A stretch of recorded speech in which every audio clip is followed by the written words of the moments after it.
February 22nd, 1946, Texarkana, Texas, 11:55 p.m. Jimmy Hollis and Mary Jean Larry had just seen a movie.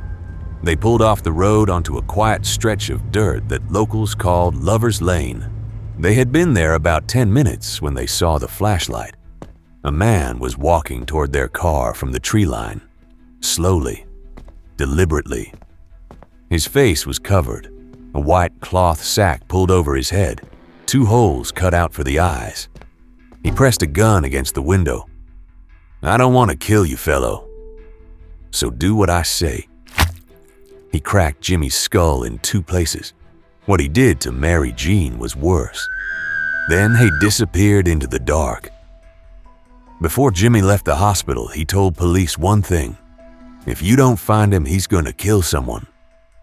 He was right. 30 days later, on March the 24th, a passing motorist noticed a car parked along another lover's lane. Too still. No movement. When deputies arrived, they found Richard Griffin dead on his knees between the front seats, pockets turned inside out. In the back seat was his 17-year-old girlfriend, Polly Ann Moore. Both shot in the head with a .32 caliber Colt pistol.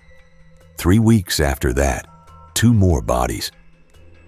Paul Martin, 16 years old, found along a road at dawn. His date, 15-year-old Betty Jo Booker, was found 2 hours later, almost 2 miles away in a different location.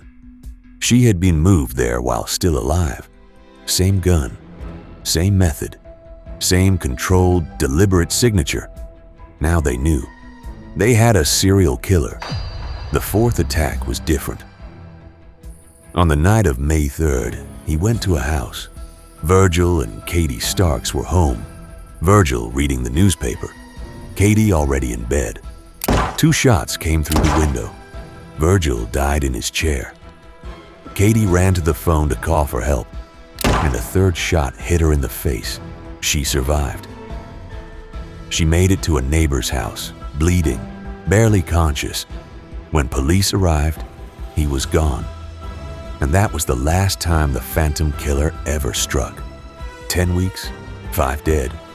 3 survivors, then nothing. Here is what the behavioral evidence tells us. He was organized and methodical. The mask wasn't improvised. It was made in advance, which means he had visualized this before it happened. He was calm in the presence of dead people. He went through victims' pockets after shooting them. He moved a body 2 miles across dark terrain without leaving a usable trace. This is not rage. This is not impulse. This is someone who felt completely safe. And then there's the detail that criminologists still can't fully explain. He stopped. Serial killers almost never stop voluntarily. They escalate until they're caught. For the phantom to simply cease, with no arrest, no external pressure strong enough to explain it, means one of 3 things. He left the area. He died. Or he went to prison for something else. That 3rd theory points to one man. Ewell Swinney, 29 years old, career criminal, car thief. Investigators noticed that every time a murder occurred, a car was stolen nearby, then found abandoned days later.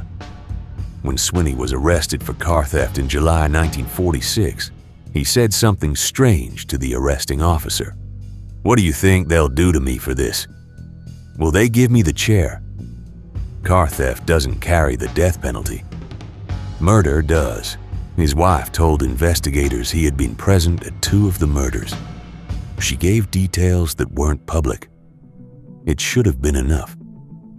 But a wife cannot be forced to testify against her husband. And when the time came, she recanted. Ewell Swinney was convicted of car theft. He served 27 years. He was never charged with murder. He died in 1994. And whatever he knew, he kept it. The Texas Department of Public Safety has officially declared the Texarkana Moonlight Murders the #1 unsolved murder case in Texas history. Not solved, not closed, open. The most unsettling part of this case isn't the violence, it's the competence. The phantom killer was methodical, prepared, and psychologically in control at every moment, including the moment he decided to stop. That kind of mind is rarer than people think, and more dangerous, because it means somewhere between 1946 and today, that person lived a full life, and no one around them ever knew. That's the thing about organized killers. They don't look the way we expect them to. Jimmy Hollis said they needed to find him or someone would die. They didn't find him. For 10 weeks he was right. After that, no one knows.